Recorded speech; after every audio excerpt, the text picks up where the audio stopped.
بسم اللہ الرحمن الرحیم۔ محترم سامعین، السلام علیکم ورحمۃ اللہ وبرکاتہ۔ الحمدللہ رمضان المبارک میں عمرے کا رجحان خوب بڑھتا جا رہا ہے، اس لیے آج یکم رمضان المبارک سن 1443 ہجری کا عنوان ہے آپ رمضان المبارک میں عمرہ کس طرح ادا کریں اور رمضان کے قیمتی لمحات آپ وہاں کس طرح مزید قیمتی بنائیں۔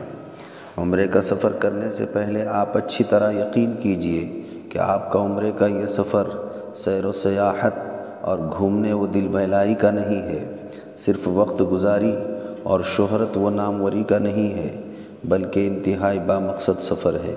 بخاری شریف کی ایک روایت میں ہے، رسول اللہ صلی اللہ علیہ وسلم نے ارشاد فرمایا، رمضان میں عمرے کا ثواب ایک حج کے برابر ہے۔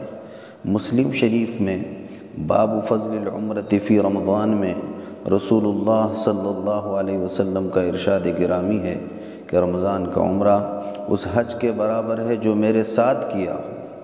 نیز رمضان المبارک میں اعمال کا ثواب 70 گنا زیادہ ہو جاتا ہے، اس لیے بھی رمضان کی فضیلت کے حاصل کرنے کی غرض سے رمضان میں عمرہ کرنا چاہیے۔ البتہ رمضان میں عمرے کا ارادہ ہو تو 2 باتوں کا ضرور خیال کریں۔ پہلی بات، ٹور والوں سے طے کیا جائے کہ ہم کو وہاں پہلی دوسری رمضان کو پہنچنا ہے تاکہ عمرہ ہمارا رمضان میں ادا کیا جا سکے۔ شعبان کی آخری تاریخ میں عام طور پر وہاں پہنچایا جاتا ہے اور پھر شعبان ہی میں لوگ عمرہ کر لیتے ہیں تو وہ شعبان کا عمرہ ہو گیا، رمضان کی فضیلت اس پر نہیں ملے گی۔ اس لیے عمرہ رمضان کی کسی بھی تاریخ میں کیا جا سکتا ہے، رمضان میں پہنچ کر عمرہ کرنا چاہیے۔ دوسری بات، مدینہ طیبہ میں اگر آخری عشرہ گزارنا ہے تو وہاں 18، 19 رمضان کو اس ترتیب سے پہنچے کہ آپ کو مسجد نبوی کے سنت اعتکاف کی فضیلت بھی حاصل ہو سکے۔ بہرحال عمرہ نام ہے 4 کام انجام دینے کا۔ نمبر 1 احرام، نمبر 2 طواف، نمبر 3 سعی، نمبر 4 حلق۔ یہ 4 کام 4 الگ الگ جگہ انجام دیے جاتے ہیں۔ چنانچہ عمرے کا پہلا کام احرام شروع ہوگا میقات یا اپنے علاقائی ایئرپورٹ سے۔ عمرے کا دوسرا کام طواف ادا کیا جائے گا بیت اللہ کا مسجد میں۔ عمرے کا تیسرا کام سعی، یہ ادا کی جائے گی صفا اور مروہ میں۔ اور عمرے کا چوتھا کام حلق، یعنی سر کے بال کاٹیں گے حجام کی دکان پر۔ اب آپ عمرے کے ان 4 کام احرام، طواف، سعی اور حلق کی مختصر الگ الگ تفصیل سن لیجئے۔ عمرے کا پہلا کام احرام ہے اور احرام آپ شروع کریں گے ایئرپورٹ سے، لہٰذا جب بھی آپ ایئرپورٹ میں داخل ہوں تو ایئرپورٹ میں اپنی تمام ہوائی جہاز میں بیٹھنے کی تیاریوں کے بعد وہاں پر ہوائی جہاز میں بیٹھنے سے پہلے وضو خانے میں جا کر موقع ہو تو غسل ورنہ وضو کیجیے۔ دوسرا کام، عورتیں اپنے کپڑوں ہی میں رہیں گی جبکہ مرد حضرات بدن کے سارے کپڑے اتار کر صرف 2 بیسلی چادریں پہن لیں گے۔ ایک اوپر جو ہے احرام والی چادر بدن کے اوپر اوڑھ لی جائے گی اور نیچے والی چادر بطور لنگی کے پہن لی جائیں گی۔ نمبر 3 2 چادر پہن کر ایئرپورٹ میں عمرے کی احرام کی نیت سے 2 رکعت نفل نماز پڑھیے۔ نمبر 4 نماز پڑھ کر عمرے کی نیت کیجیے، یا اللہ میں عمرے کا ارادہ کرتا ہوں، آپ قبول فرمائیے اور عمرے کو میرے لیے آسان فرمائیے۔ نمبر 5 نیت کے بعد عورتیں آہستہ آواز سے اور مرد بلند آواز سے 3 مرتبہ تلبیہ اس طرح پڑھیں، لبیک اللہم لبیک، لبیک لا شریک لک لبیک، ان الحمد والنعمت لک والملک لا شریک لک۔ اب آپ کا احرام شروع ہو گیا، لہٰذا احرام کی پابندیوں کی پوری آپ حفاظت کیجئے اور احرام کے خلاف کوئی کام آپ سے نہیں ہونا چاہیے۔ مثلا سلے ہوئے کپڑے آپ بالکل نہ پہنیں، ناخن بال اپنے ہرگز نہ کاٹیں اور کسی قسم کی کوئی خوشبو ہرگز آپ نہ لگائیں۔ یہ آپ کا احرام بمبئی کے ایئرپورٹ سے گویا آپ نے شروع کر دیا۔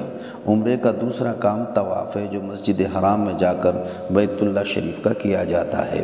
اللہ تبارک و تعالی عافیت کے ساتھ جب آپ کو مسجد حرام میں پہنچا دے تو آپ مسجد حرام میں چلتے ہی رہیے یہاں تک کہ بیت اللہ شریف پر آپ کی نگاہ پڑے۔ جیسے ہی بیت اللہ شریف پر آپ کی نگاہ پڑے تو بیت اللہ شریف پر نگاہ ڈالتے ہی آپ اللہ تبارک و تعالیٰ کی دربار میں دعا کا اہتمام کیجیے۔ اس طرح دعا کرنا زیادہ مفید و مؤثر ثابت ہوتا ہے۔ اے اللہ، بیت اللہ شریف کو دیکھ کر آپ کے تمام نبیوں نے، تمام رسولوں نے، تمام صحابہ نے، تمام اولیاء اللہ نے، تمام نیک لوگوں نے، تمام مقبول بندوں نے اللہ آپ سے جو کچھ مانگا ہے وہ سب ہم بھی مانگتے ہیں، ہمیں بھی عطا فرمائیے، اور جن سے پناہ مانگی ہے ان سے ہماری بھی حفاظت فرمائیے۔ اس کے علاوہ جو دعا آپ مانگ سکتے ہیں اپنے الفاظ میں دعا مانگنے کا اہتمام کیجیے۔ دعا مانگنے کے بعد سب سے پہلا کام آپ بیت اللہ شریف میں اجتباع کیجیے۔ اجتباع کہتے ہیں احرام کی چادر کو سیدھی بغل کے نیچے سے لیجیے اور بائیں کندھے پر ڈال دیجیے اور سیدھا کندھا کھلا رہنے دیجیے۔ یہ اجتباع صرف مردوں کے لیے ہے، لہٰذا آپ جو ہے اپنی سیدھی بغل کے نیچے سے چادر ڈال کر بائیں بغل کے کندھے کے اوپر ڈال دیجیے اور سیدھا کندھا مکمل کھلا رہنے دیجیے۔ اس کے بعد اب آپ جو ہے حجر اسود کی طرف آئیے۔ حجر اسود کی طرف آنے کے لیے علامت کے طور پر ہری لائٹ وہاں پر لگائی گئی ہے۔ جس کھمبے کی طرف آپ کو ہری لائٹ نظر آئے آپ اس طرف چلتے رہیے، اور وہاں پہنچ کر جیسے ہی آپ ہری لائٹ کے برابری میں آ جائیں تو اب تک آپ تلبیہ پڑھ رہے تھے، آپ تلبیہ پڑھنا بند کر دیجئے۔ یہاں تلبیہ پڑھنا بند کرنے کے بعد اب جو ہے اسی ہری لائٹ کے طرف پیٹ کیجئے اور حجر اسود کی طرف یعنی بیت اللہ شریف کی طرف آپ کا رخ ہوگا۔ بیت اللہ شریف کی طرف رخ کر کر آپ اس طرح سے نیت کیجئے، اے اللہ میں عمرے کا 7 چکروں میں طواف کرتا ہوں، قبول فرما، آسان فرما۔ یہ نیت کرنے کے بعد استقبال اور استلام کیجئے۔ استقبال یہ ہے کہ آپ نے جب بیت اللہ شریف کی طرف رخ کر نیت کر لی تو نیت کرنے کے بعد دونوں ہاتھوں کو کانوں تک جس طرح اٹھایا جاتا ہے اس طرح ہاتھ اٹھا کر آپ کہیے بسم اللہ اللہ اکبر کہہ کر ہاتھ چھوڑ دیجئے۔ پھر دوبارہ دونوں ہاتھوں کو اٹھائیے اور دونوں ہاتھوں کو اٹھا کر استلام کیجئے۔ استلام یہ ہے کہ دونوں ہاتھوں کو آپ جو ہے بیت اللہ شریف کی طرف حجر اسود کی طرف پھیلا دیجئے، اور ہتھیلیاں یعنی ہتھیلیوں کی پیٹھ آپ کے چہرے کی طرف اور ہتھیلیوں کے اندرونی رخ جو ہے بیت اللہ شریف کی طرف ہوں۔ اس طرح کر کر آپ بسم اللہ اللہ اکبر وللہ الحمد کہہ کر دونوں ہاتھوں کو چوم لیجئے۔ یہ آپ کا استلام ہوا۔ استلام کرنے کے بعد اب پہلی 3 چکروں میں آپ کو جو ہے رمل کرنا ہے، لہٰذا آپ جو ہے اب طواف شروع کر دیجئے، اور طواف کرتے وقت آپ کا جو ہے بایاں کندھا بیت اللہ شریف کی طرف رہے گا اور دایاں کندھا سیدھا کندھا جو کھلا ہے یہ جو ہے مسجد کی طرف رہے گا۔ تو بیت اللہ شریف کی طرف آپ کا بایاں کندھا رہے گا، اور اس طرح آپ طواف کرنا شروع کریں گے تو تھوڑا پہلوانی چال میں دونوں ہاتھوں کو مٹھیوں کو بند کر لیجئے اور پہلوانی چال میں ہلکے ہلکے چھوٹے سے قدم آپ بڑھاتے ہوئے چلتے رہیے، دونوں شانوں کو ہلاتے ہوئے۔ اس طرح چلنے کو رمل کہا جاتا ہے۔ رمل میں آپ جو ہے رمل کرتے ہوئے پہلی 3 چکریں مکمل کریں گے۔ تو پہلی چکر آپ کی شروع ہو رہی ہے حجر اسود سے رمل کے ساتھ۔ اب اس رمل کے دوران آپ تیسرا کلمہ پڑھتے رہیے، سبحان اللہ والحمد للہ ولا الہ الا اللہ واللہ اکبر، سبحان اللہ والحمد للہ ولا الہ الا اللہ واللہ اکبر۔ یہ پڑھتے پڑھاتے آپ جو ہے بیت اللہ شریف کے تیسرے کونے رکن یمانی کی طرف آئیں گے۔ رکن یمانی سے حجر اسود کے درمیان اب آپ یہ دعا پڑھ لیجئے، ربنا آتنا فی الدنیا حسنہ وفی الآخرۃ حسنۃ وقنا عذاب النار، یا اللہم انی اسألک العفو والعافیہ فی الدنیا والآخرہ، ربنا آتنا فی الدنیا حسنہ وفی الآخرۃ حسنۃ وقنا عذاب النار۔ النار۔ یہ دعا پڑھتے ہوئے آپ حجر اسود کے پاس آئیے۔ جیسے ہی حجر اسود کے پاس آئیں تو یہاں پر جو ہے آپ کی پہلی چکر پوری ہو گئی۔ اب یہ رمل کے ساتھ آپ دوسری چکر بھی اسی طرح شروع کر دیجئے۔ پھر آپ رکن یمانی سے حجر اسود تک ربنا آتینا فی الدنیا حسنہ والی دعا پڑھ لیجئے، اور اب آپ کی یہ دوسری چکر ہو گئی جو آپ حجر اسود کے پاس پہنچ گئے۔ پھر اسی طرح حجر اسود کے پاس جب بھی آئیں گے آپ کو بسم اللہ اللہ اکبر کہہ کر استلام کرنا ہے، اور یہ پہلی 3 چکروں میں اسی طرح اکڑ کر چلنا ہے، یعنی رمل کرنا ہے۔ یہ تیسری چکر بھی اس میں تیسرا کلمہ پڑھیے اور رکن یمانی سے حجر اسود تک ربنا آتینا فی الدنیا حسنہ پڑھتے ہوئے آپ جو ہے حجر اسود کے پاس پھر آئیں گے۔ یہ 3 چکر آپ کی رمل کے ساتھ ہوئی، یعنی اکڑ کر ہوئی۔ اب چوتھی چکر آپ اپنی چال میں چلیں گے جیسا چلتے ہیں، اور آرام سے چل کر آپ اسی طرح سے باقی کی 4 چکر پوری کر لیجئے۔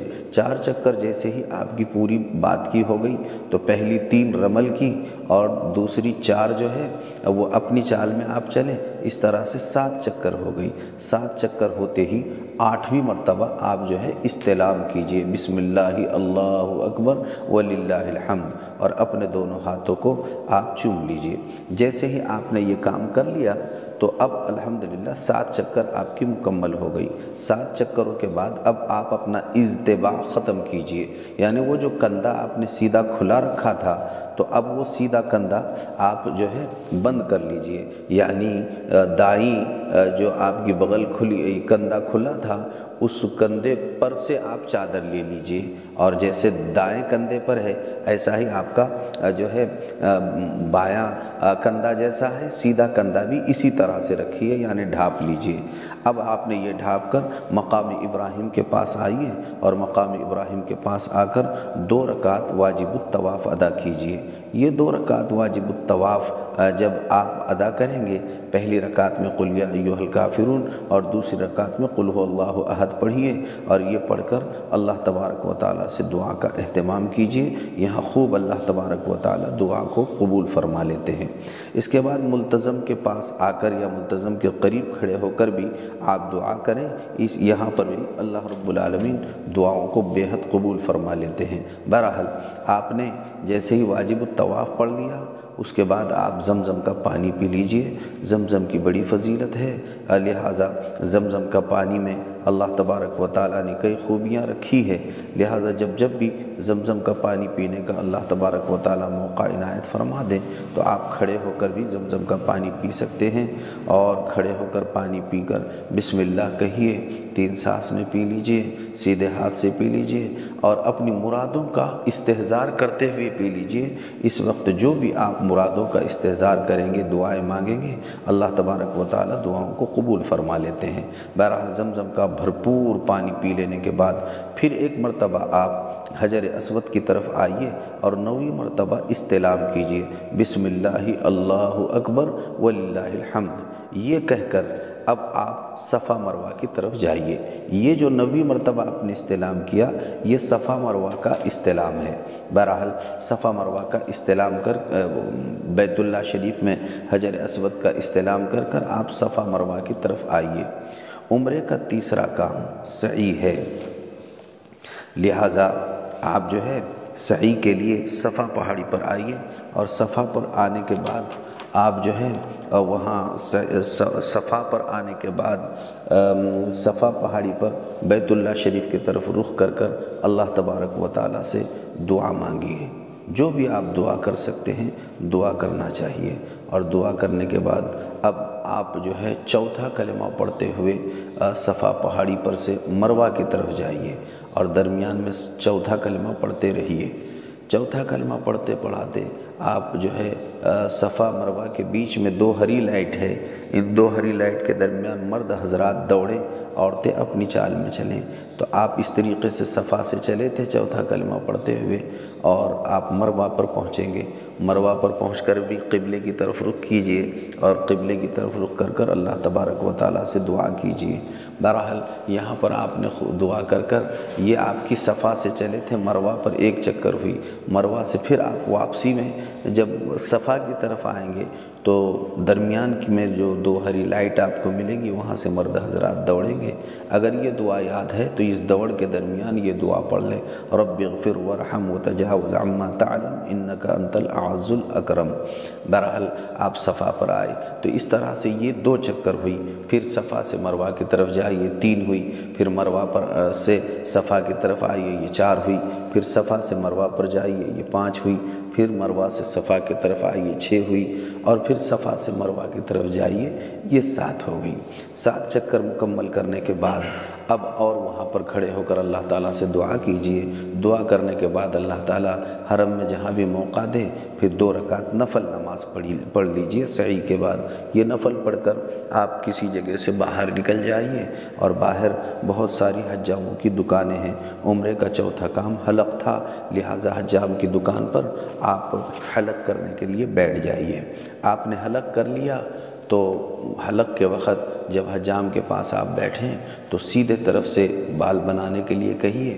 وہ جب بال بنانا شروع کر دیں آپ بسم اللہ، آپ اللہ اکبر کہہ کر تکبیر کہیے، اور بال آپ کے جیسے ہی پورے بن جائے۔ الحمدللہ عمرے میں 4 کام تھے۔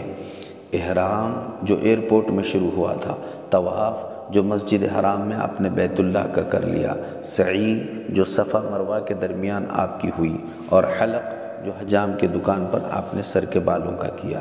یہ 4 کام سے آپ کا عمرہ مکمل ہو گیا۔ عمرہ مکمل ہونے کے بعد الحمدللہ رب العالمین آپ کے پاس جو ہے اب آپ اپنے بلڈنگ میں جائیے، بلڈنگ میں جا کر غسل کیجئے، اور اب آپ کے معمول کے مطابق جو کپڑے پہنتے ہیں وہ کپڑے پہننے کا اہتمام کیجئے۔ اب آپ کا عمرہ الحمدللہ مکمل ہو گیا۔ اب جو جتنا وقت آپ کا وہاں پر بچا ہوا ہے تو باقی کا سارا وقت حرم پاک میں آپ یہ 12 کام میں استعمال کیجئے۔ نمبر 1، حرم میں باجماعت نمازوں کا جم کر اہتمام کیجئے۔ نمبر 2، حرم میں طواف کی خوب کثرت کیجئے۔ نمبر 3، حرم میں نفلی عمرے بھی کرتے رہیے۔ نمبر 4، حرم میں قرآن مجید کی خوب کثرت سے تلاوت کیجئے۔ نمبر 5، حرم میں قبولیت کے مقام میں دعاؤں کا خوب اہتمام کیجئے۔ نمبر 6، بیت اللہ شریف کا جب بھی موقع ملتا رہے دیدار کرتے رہیے۔ نمبر 7، آب زمزم پینے کا جم کر اہتمام کیجئے۔ نمبر 8، حرم میں صدقہ خیرات کا خوب اہتمام کیجئے۔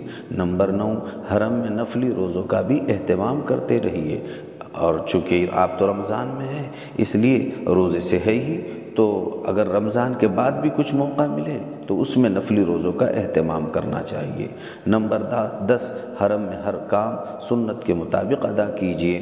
نمبر 11، حرم میں اللہ کے دین کی خوب تبلیغ کیجئے۔ نمبر 12، حرم میں ہر قسم کے ہر وقت چھوٹے اور بڑے تمام گناہوں سے بچتے رہیے، اور بچنے بچانے کا خوب اہتمام کرتے رہیے۔ محترم حضرات، آپ بڑے خوش نصیب ہیں، اللہ تعالیٰ نے رمضان المبارک کا آپ کو عمرہ نصیب فرمایا۔ رمضان المبارک میں عمرے کے مقدس سفر میں عمرہ، طواف، 5 وقتہ نماز اور تلاوت کے علاوہ الحمدللہ حرم کی تراویح بھی آپ کو نصیب ہو رہی ہے، اس لیے آپ اپنے نظام العمل میں اہمیت کے ساتھ اس عبادت کو بھی اچھی طرح سے ذہن نشین کر لیجئے۔ حرم شریف میں بھی عشاء کے نماز کے بعد 2 رکعت سنت مؤکدہ ہوتی ہے، اور 2 رکعت سنت مؤکدہ کے بعد 20 رکعت سنت تراویح کا وہاں خاص اہتمام ہوتا ہے۔ حرم میں تراویح کی ترتیب اس طرح ہوتی ہے کہ روزانہ 20 رکعت تراویح میں مکمل 1 پارہ پڑھا جاتا ہے، اور روزانہ 10 رکعت 2 امام پڑھاتے ہیں، اور پھر پہلی 10 رکعت تراویح کے بعد مختصر وقفے کے بعد دوسرے امام دوسری 10 رکعت پڑھاتے ہیں۔ اس طرح 2 امام 10 رکعت تراویح وہاں پر بہت اطمینان کے ساتھ پڑھاتے ہیں۔ آپ بھی جم کر اس کو پڑھنے کا مضبوطی کے ساتھ اہتمام کرتے رہیے، اس سے آپ کو بڑی تازگی ملے گی۔ روزانہ یہ روح کو تازگی پہنچانے والا نورانی ماحول واجب الوتر کے ساتھ تقریباً 2 گھنٹوں میں مکمل ہوتا ہے۔ تراویح کی مکمل 20 20 رکعت کے بعد حرم میں 3 رکعت واجب الوتر وہاں کے مسلک کے مطابق 2 سلام کے ساتھ اس طرح ادا کی جاتی ہے کہ پہلے 2 رکعت پڑھ کر قاعدے میں بیٹھ کر تشہد پڑھ کر سلام پھیرتے ہیں، پھر الگ سے تیسری 1 رکعت پڑھ کر قاعدے میں تشہد، درود اور دعا پڑھ کر سلام پھیرتے ہیں۔ کبھی دوسرے طریقے سے اس طرح 3 رکعت مسلسل پڑھتے ہیں کہ درمیان میں قاعدہ ہی نہیں کرتے، صرف تیسری رکعت کے بعد آخری قاعدہ کر کے تشہد، درود، دعا پڑھ کر سلام پھیرتے ہیں۔ جیسا بھی ہے آپ وہاں کے امام کے اقتداء میں بہرحال نماز پڑھ سکتے ہیں۔ وتر کی اخیر رکعت البتہ بڑی اہمیت کی حامل ہوتی ہے، چونکہ وتر کی اخیر رکعت میں جہراً قنوت اور دعا کا اہتمام ہوتا ہے اور سارا حرم دعا پر آمین اور والہانہ دعا میں رونے کی آواز سے گونج جاتا ہے۔ واقعی دعا میں روح کو تڑپا دینے والے اس نورانی ماحول میں یقین ہو جاتا ہے کہ اللہ ہی میری مراد پوری فرما رہے ہیں۔ حرم میں آخری اور اللہ تبارک و تعالی حرم جیسے مقدس جگہ میں میری دعا کو ضرور قبول فرما رہے ہیں۔ بہرحال یہ تھی تراویح کی نماز۔ اسی طرح آپ کو اطلاع ہونا چاہیے، معلوم ہونا چاہیے کہ رمضان المبارک میں حرمین شریفین میں آخر عشرے میں، رمضان المبارک میں آخر عشرے میں تراویح کی 20 رکعت تو روزانہ ہوتی ہے۔ اس کے علاوہ آخر عشرے میں رات کے بیچ میں درمیان رات تقریباً 1 بجے باجماعت قیام اللیل کا بھی اہتمام ہوتا ہے۔ قیام اللیل کی 10 رکعت روزانہ 1 پارہ اس میں پڑھا جاتا ہے۔ بے شمار لوگ اس میں رہتے ہیں اور اپنی اپنی نمازوں میں لگے ہوئے رہتے ہیں۔ لوگ اپنی سے جو ہے یہ 10 رکعت بھی تقریباً 1.5 سے 2 گھنٹوں میں مکمل ہوتی ہے۔ اس کے بعد لوگ سحری کی تیاری میں لگ جاتے ہیں۔ بلکہ اگر کہا جائے کہ رمضان المبارک کا آخری عشرہ رات بھر ایسی عبادتوں کا ماحول رہتا ہے کہ واقعی جو حضرات عمرہ کر رہے ہیں وہ جانتے ہیں، وہ راتوں میں سوتے ہی نہیں بلکہ مکمل رمضان وصول کرنے کی فکر میں لگے رہتے ہیں۔ اللہ تعالی شانہ حرمین شریفین کا رمضان اور رمضان کا عمرہ اور وہاں کے مکمل رمضان کی وصول یابی ہم سب کو بار بار نصیب فرمائے۔ ایک اہم بات محترم عمرہ کرنے والے دوستو آپ کی خدمت میں عرض کرنی ہے، وہ ہے عید الفطر کی رات کہ وہاں پر جو ہے عام طور پر یہ جو باتیں آخر کی بتائی جا رہی ہے وہاں کوئی بتاتا نہیں ہے۔ آپ کو جب یہ باتیں یہیں سے معلوم ہوگی تو آپ مکمل تیاری سے جا سکیں گے کہ عید کی نماز مجھے وہاں پر پڑھنی ہے تو عید کی نماز کیسی ادا کی جائے۔ اس لیے آپ کو عرض کیا جا رہا ہے عید الفطر کی رات میں بھی ذکر دعا کا اہتمام کرنا چاہیے۔ کچھ دیر آرام کے بعد رات میں جلد ہی بیدار ہو کر عید کے تمام مسنون اعمال کی تیاری کے ساتھ آپ مکہ میں ہیں تو حرم شریف میں، اور اگر مدینہ میں ہیں تو مسجد نبوی میں جا کر تہجد ادا کر کے ذکر و تلاوت اور دعا میں مصروف رہیے۔ اول وقت میں عید کی جو رات ہوتی ہے عید والی، جس کے بعد فجر کے بعد جو ہم کو عید کی نماز پڑھنی ہے تو وہاں پر جو ہے اول وقت میں فجر کی نماز وہاں ہوتی ہے اور عید کی نماز کے انتظار میں حرم مکہ اور حرم مدینہ کھچا کھچ بھرا ہوا رہتا ہے۔ ذکر کی آواز سے سارا حرم گونجتا ہے اور عام طور پر حرم میں یہ تسبیح ورد زبان رہتی ہے، اللہ اکبر کبیرا والحمد للہ کثیرا وسبحان اللہ بکرۃ وأصیلا، اللہ اکبر کبیرا والحمد للہ کثیرا وسبحان اللہ بکرۃ وأصیلا۔ آپ بھی ان صداؤں میں اپنی آواز ملاتے رہیے اور ذکر سے اپنی زبان تر و تازہ رکھیے۔ جیسے ہی مکروہ وقت ختم ہو کر اشراق کا وقت شروع ہوتا ہے فوراً عید کی نماز کے لیے مؤذن صاحب اعلان فرماتے ہیں صلاۃ العید یرحمکم اللہ۔ حرمین شریفین میں وتر کے مانند عید کی نماز بھی حنبلی مسلک کے مطابق 12 زائد تکبیروں کے ساتھ ہوتی ہیں۔ یہ بات ذہن میں رکھیے، حرمین شریفین میں وتر کے مانند عید کی نماز بھی حنبلی مسلک کے مطابق 12 زائد تکبیروں کے ساتھ ہوتی ہے۔ وہاں عید کی نماز میں عورتیں بھی شامل رہتی ہے، اس لیے آپ عید کی نماز کا طریقہ اچھی طرح سمجھ لیجئے۔ آپ عید کی نماز کی نیت اس طرح کیجئے کہ میں عید الفطر کی 2 رکعت نماز ادا کرتا ہوں، پیچھے اس امام کے رخ میرا کعبہ شریف کی طرف، پھر امام صاحب تکبیر تحریمہ کہیں گے، آپ بھی تکبیر تحریمہ کہہ کر رکعت باندھ لیجئے، پھر امام صاحب رفع یدین کے ساتھ یعنی ہاتھ اٹھا کر 7 مرتبہ زائد تکبیر کہیں گے، آپ بھی یہ تکبیریں کہہ لیجئے اور 7ویں تکبیر کے بعد ہاتھ باندھ لیجئے۔ پھر امام صاحب قرات کریں گے، آپ سنتے رہیے، پھر امام کے ساتھ رکوع سجدہ کر کے قیام میں دوسری رکعت کے لیے کھڑے ہو جائیے۔ دوسری رکعت میں کھڑے ہونے کے بعد پہلے 5 تکبیریں امام صاحب کے ساتھ کہہ لیجئے اور 5ویں تکبیر کہہ کر ہاتھ باندھ لیجئے۔ پھر امام صاحب قرات کریں گے، پھر قرات کے بعد امام کے ساتھ رکوع سجدہ کر کے قاعدہ اخیرہ کے بعد سلام پھیر لیجئے۔ اس طرح زائد 12 تکبیروں کے ساتھ 2 رکعت عید الفطر کی نماز مکمل ہوگی۔ عید کی نماز کے بعد امام حرم عید الفطر کا خطبہ پڑھیں گے، خطبے کے بعد آپ اپنی رہائش گاہ کی طرف رخصت ہوں گے۔ اللہ تعالیٰ آپ کا عمرہ قبول فرمائے۔ زائرین حرم جب بھی دعا کے لیے آپ کے مبارک ہاتھ اللہ کے دربار میں اٹھیں، آپ اس سیاہ کار محمد عارف کو بھی اپنی دعا میں ضرور یاد فرمائیں۔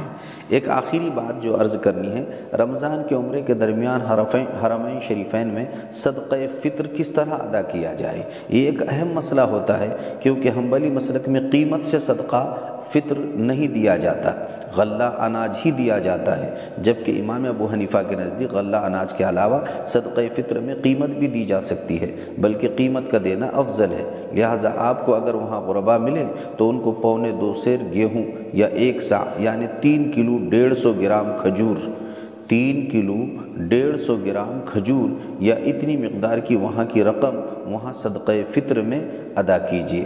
اگر آپ اتنا اناج یا رقم اپنے ملک میں یا اپنے گاؤں کے فقراء میں تقسیم کرنا چاہیں تو اس کی بھی گنجائش ہے۔ آپ فون کے ذریعے حرمین شریفین سے حرمین شریفین کی عید سے پہلے ہی یہاں والوں پر آپ کے صدقہ فطر کی رقم صدقہ کرنے کا پابند بنا دیجیے۔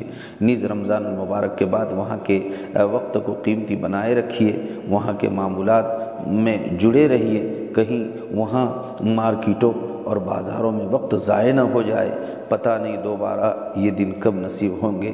اللہ وقت کے ضیاع سے ہماری حفاظت فرمائے، آمین یا رب العالمین۔ محترم حضرات، پھر سے درخواست ہے آپ اس سیاہ کار محمد عارف کو وہاں کی مقبول دعاؤں میں ضرور یاد فرمائیے، اور ساتھ ہی ساتھ پوری امت مسلمہ پر بڑے حالات ہے، امت کے حق میں بھی آپ کی دعائیں بڑی مؤثر ثابت ہو سکتی ہے۔ اللہ تبارک و تعالی آپ کے عمرے کو شرف قبولیت سے بھرپور مالا مال فرمائیں۔ وآخر دعوانا ان الحمد للہ رب العالمین۔